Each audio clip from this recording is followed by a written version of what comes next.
Hello everybody, this is Uknits, and you are not looking at my face right now. That's right, you are actually looking at my computer screen. This is indeed the beginning of Let's Play.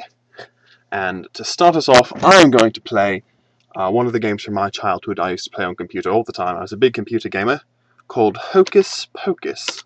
And let me misspell it right off the bat. It was developed in 1994 by Apogee Software, better known now as 3D Realm. It says it's not shareware, but the first part is that I'm going to be showing you. From there, depending on the success of that, might continue or might not. Regardless, you can actually still buy this game from Apogee if you'd like, better known as 3D Realms, most famous for the Wolfenstein 3D and the Duke Nukem series after they split off from id. That aside, this game was back when they still had their 2D department. It is Hocus Pocus. It's a 2D platformer. So, I'm going to start out. There was a little menu, ordering information, because back then what they would do is they would release a shareware version, which is essentially, consider it the first, couple levels of a game, and then if you like it, you can order the rest of the game, and they'd mail it to you on floppy disks. For those of you who don't know what a floppy disk is, my goodness, I shouldn't feel old at 22. That aside, instructions. You run around and shoot things with lightning bolts, pick up things for points, power-ups, extra firepower, keys, collect crystals to finish a level. I don't have a gamepad, I will be using keyboard. Legends and hints, this is basically the story of the game. I will go ahead and show you that. Basically, you are a young magician, you want to be a powerful magician, and helps you get good seats at restaurants. The head of the council is all about doing the really, really hard tests that no one can actually pass. And to make it worse, you want to marry a princess, but to marry a princess you actually have to be a magician. So, yeah. So you say bye to your parents and you go out and you've got one spell, because apparently apprentice magicians don't know much more than one little spell. But let me tell you, this one little spell can take out one of the most powerful wizards in the world. Final boss, spoilers, is the most powerful magician in the world. I don't know how that works, but video game logic. Basically, what you have to do is capture all the crystals to get the magical power in the land. And he's basically here hinting at, if you happen to kill whoever owns the crystal, nobody will question you. So go ahead and knock them off. They're getting on our nerves. And then it gives a story for each level. Basically, the first level is called Time Tripping. And there are portals that lead to different areas and lands, etc., etc. And all this really is some people have said the toll, they want to get there. So, that's where we're going to start. Begin a new game. Time Tripping. 3 difficulties. Let me warn you, it may look childish. This game is actually very difficult. I'm going to be playing on moderate.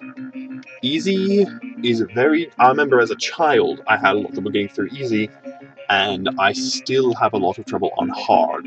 And believe it or not, if you are doing commentary, it vastly distracts your ability to play a game. So I'm going to be doing moderate.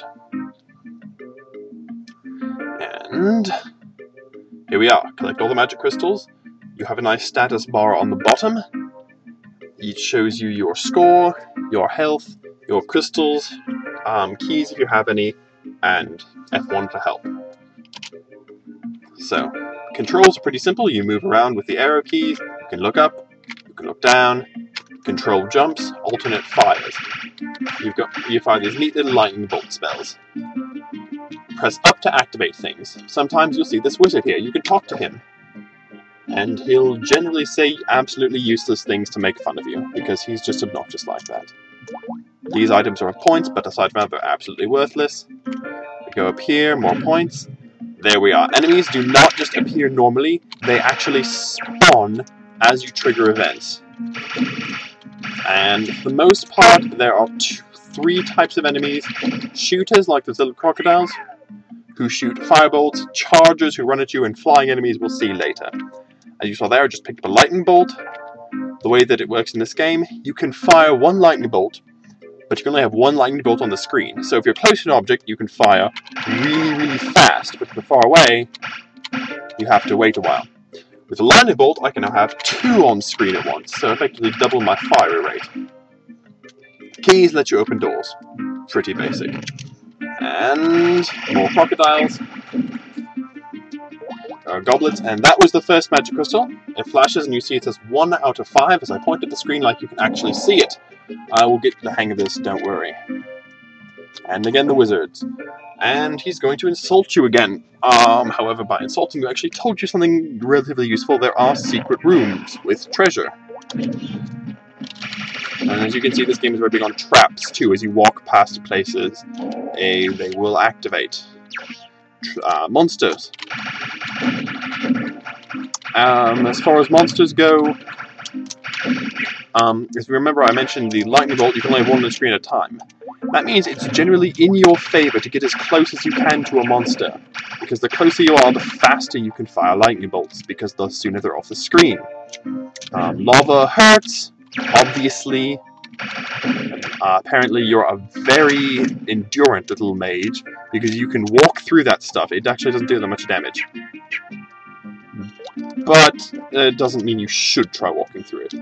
Gold key, we don't have it. So we're going to come back to that. Now, interesting thing about projectiles. If you'll see mine go right over that, and if that crocodile would shoot at me, which apparently, yep, his will go over it too. So 1 unit high makes a perfect vantage for missile fights and avoiding the charges like mushroom guys. Flyers generally have missile weapons.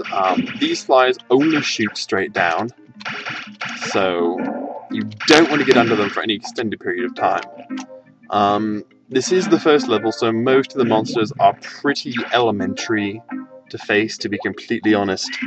The little lightning bolts don't do much damage, and they're not all that fast, so they're not hard to dodge. The first couple levels really are introductory, get used to the concept. You do automatically walk up and down stairs, by the way. You don't have to jump, so that's a nice little feature. I'm glad somebody thought to add that. I've got the key, we can go through, and the walls vanish. And I almost fell in lava. Fortunately, the game's not that mean. At least not in this level. It will get that mean. But we're not there yet. Now, there's our last magic crystal. We could get that and win. But if you'll notice, these blocks up here look a little bit different. They've got some cracks in them. Standard platforming logic, you can break them. And then activate a switch. Remember he said there was a secret earlier? This is it. And he says, perhaps I misjudged you, but you're still doomed to failure, because apparently you are not capable of doing anything properly. But that's okay, we still love him. And there I've won the level. And I say Yahoo repeatedly, because apparently that's all that I'll say. And we get this screen, it's basically saying you win. We got 100% of treasure for a bonus 50,000 points. I will be shooting for 100% of the treasure. We'll see how well my memory of this game works out, because I haven't played it for at least 10 years. Time to beat. Some people say it's actually easy, but you really have to be jetting through these levels, and with talking, etc., etc., there's honestly no way on earth that I'm going to be going through these that quickly. So, alright, and now we go on to level 2. As you can see, it has the same sort of mushroomy theme as the previous level, and the way it works is it works in sets of 2. So basically, this theme and the last theme are the same, and then we'll go on to a new theme next level, and then another level of that theme, etc., etc., and moves on like that. And then each stage is comprised of, I think, 8 levels. So that's how it works. But this video has gone on quite long enough, so I'm going to save that as units, and quit out. So, yes. Thank you very much for watching my video of Hocus Pocus. I intend to upload the rest of the levels, obviously, and I'm going to try to get a pattern, try to get one up every couple of days, no more than 3 or 4 days without a video, so we'll see how that works out. Thank you very much for watching.